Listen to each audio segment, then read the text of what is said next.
Yes is a casual izakaya-style restaurant. I like dealing with direct fire. And also, I like philosophical idea of buying a whole fish and then process it.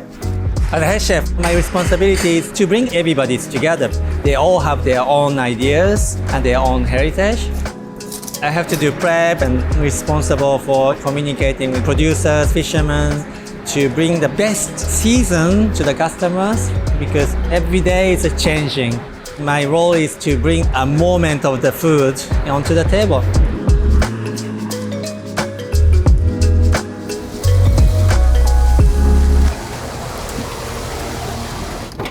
My name is Junya Yamasaki.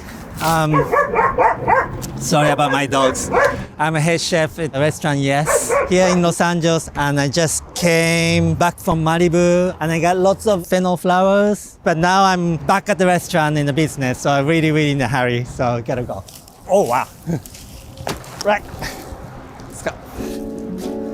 We can use this flower just to decorate, but also for dishes because it's wild fennel. Basically, it's the same as fennel. This is a restaurant dining space. Yes Restaurant is all about the customers connecting to the kitchen and connecting to nature. We have a long counter, the people sitting and facing our kitchen. I have to feed my dogs and I have to come back for a quick briefing and then the kitchen is gonna start. 10:30, so shall we have a meeting, everyone? Morning meeting is very important because we use very fresh ingredients, and today I made a menu a little bit different from daily basis because we're gonna receive 137 pounds of bluefin tuna. So on top of every day's a la carte menu, let's do a tuna special today. We call it lip to tail eating. So we try to eat every part of tuna. On top of that, another fisherman is coming to drop 10 vermilion rockfish. Okay, so shall we? Yes, chef. Okay, let's do it. It's 11 and I'm expecting to get the tuna anytime, but before the fish come, I have to start lighting a fire, but small fire. It's gonna be like a slow cooking process, so I have to do that now. So we use almond wood, which is amazing for smoking. By the way, this is such a unique cooking system. In Japan, we call it okudo-san. San means somebody high up, so it's very precious. A big house, like a temple or a big farmhouse, they used to have this kind of system. We cook rice every day with this. Much easier to put the rice cooker, but it's just nice to be able to cook by direct fire, and also, more than anything, tastes so much better if you cook the rice with this. The bottom of the pot gets slightly caramelized, smoky taste. It's so important to connect to the fundamental, like a primitive part of cooking. This is such an important connection to the past. It's not just a spiritual side of it, but it actually does taste better. So, so that's why we use this. I clean every day in the morning this Roberta grill. I take all the ash. It's nothing complicated. It's basically a box, all insulated, and I change the height, length according to what I have on the menu. It's like a Lego block. This is an insulated bricks. And today, the reason I have this wider, shallower part because I'm gonna use almond wood. So I'm gonna cook the aged tuna steak on a direct fire, which need a much shorter distance to the fire. So I use this section from here to here, vermilion rockfish and duck.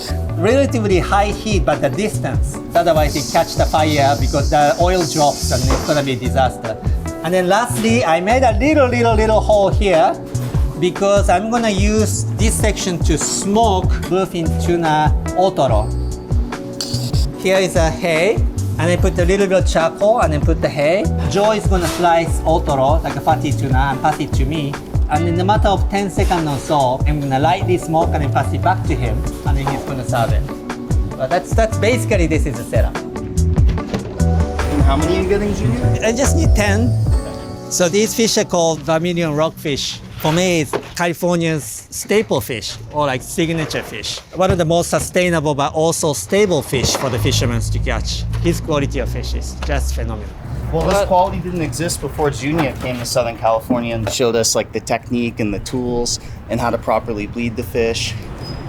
Usually it comes in a banged up truck, but you brought it in a Prius today. Carbon impact is very important. It is important. You know, boats, they burn a lot of fossil fuel. So my way of giving back, Is it just riding shotgun? no, it's, you know, the back seat folds down. Okay.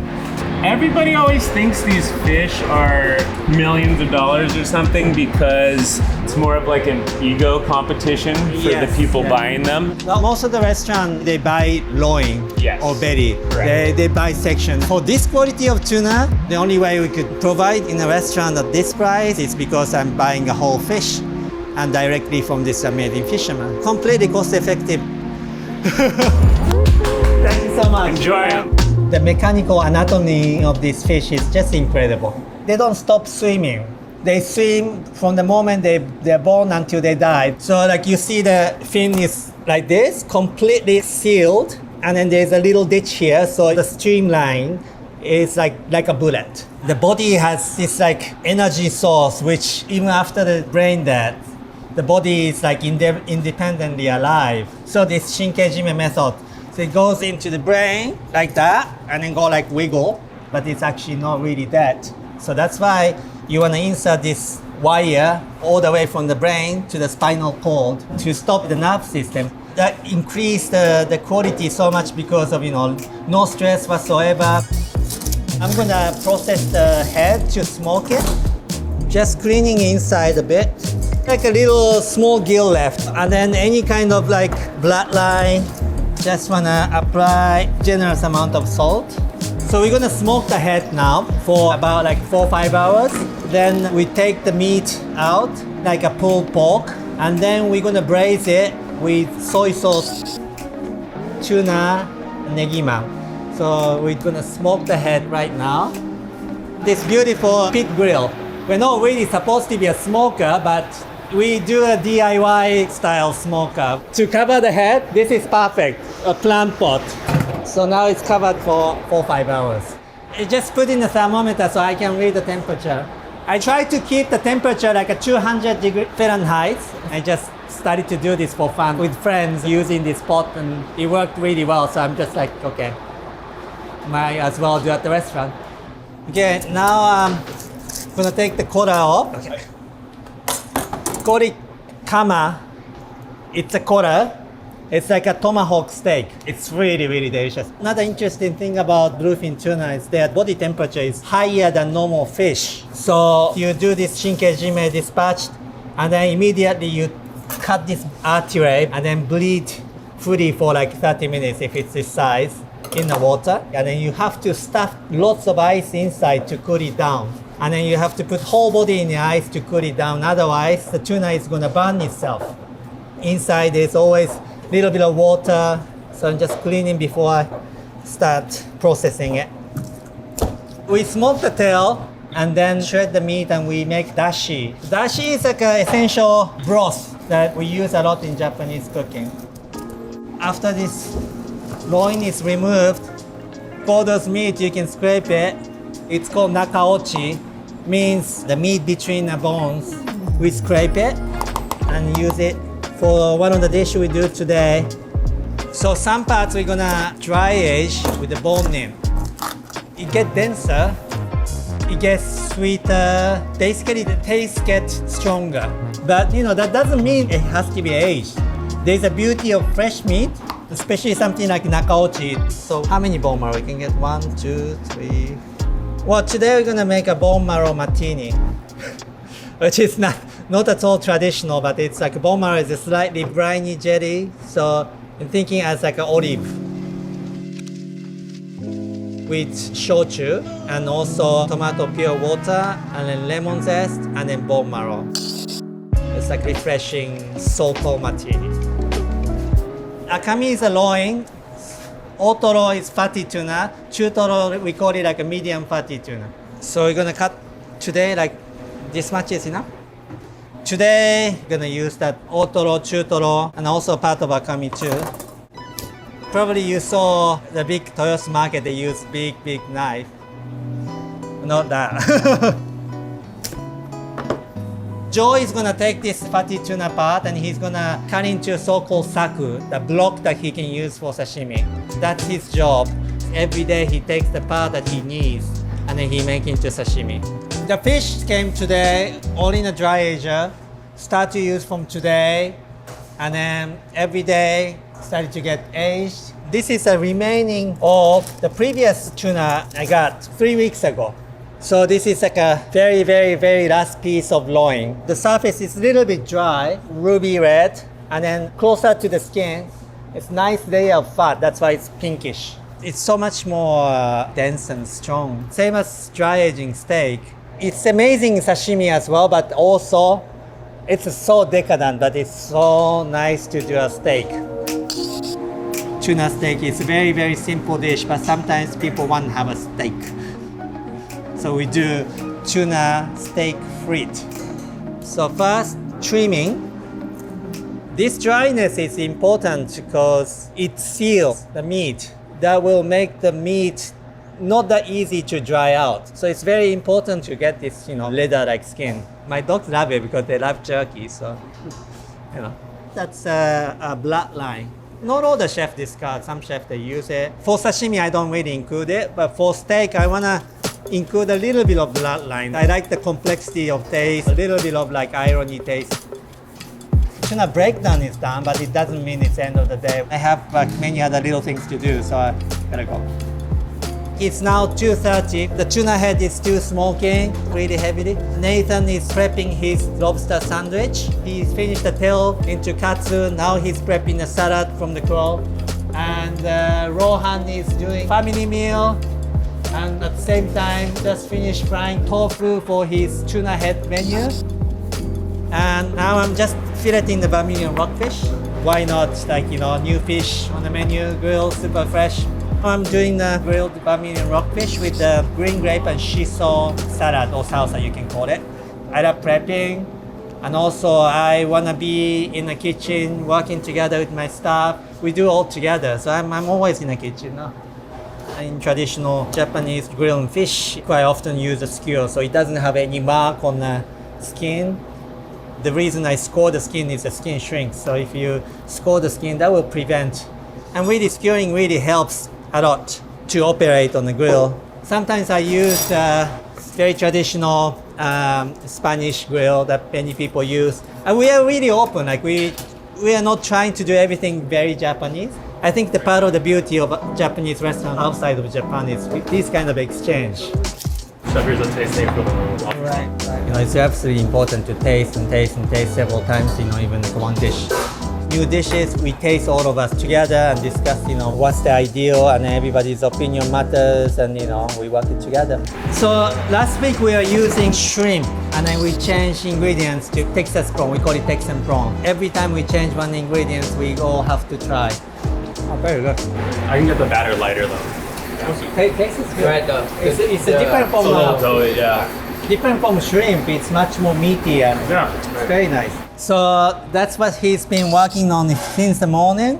The bun is toasted with the lobster butter. After picking the meat from the shell, he roasts the shell and then make two things: lobster butter and lobster aioli, which is on top of the bun.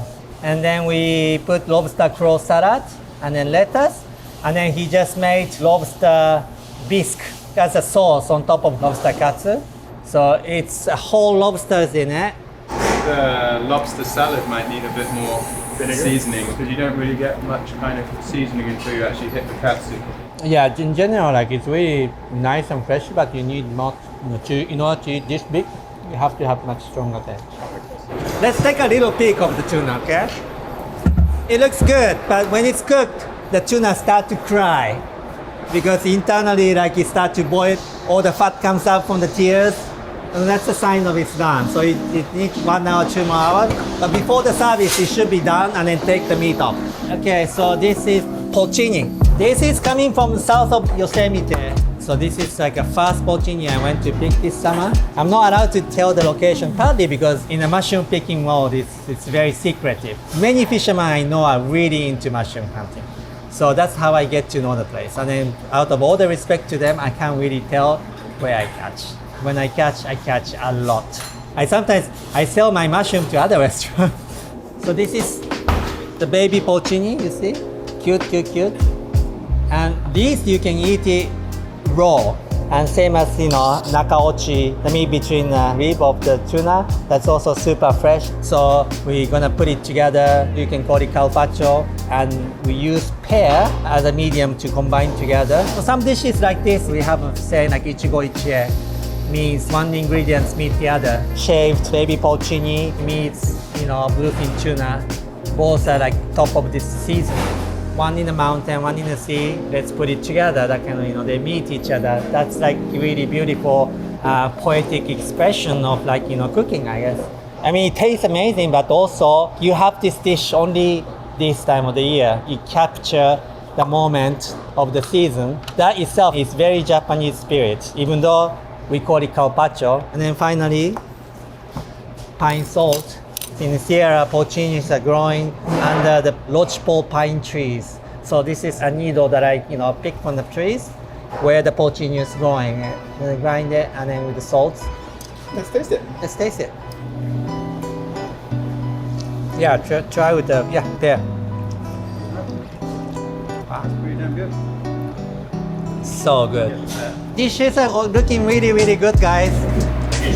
Prep is like 90% done? Is it done? 90% done. I have like a 10% workout after the lunch. Time to eat. Yeah, it's like 4 o'clock. It's time for family meal. I have to walk my dog. I'm gonna just shuffle like really quickly and then take my dog. Shanto, stop. So this is my sous chef Artichoke. This is my junior sous chef Chantel. The biggest stress of my life, more than the restaurant.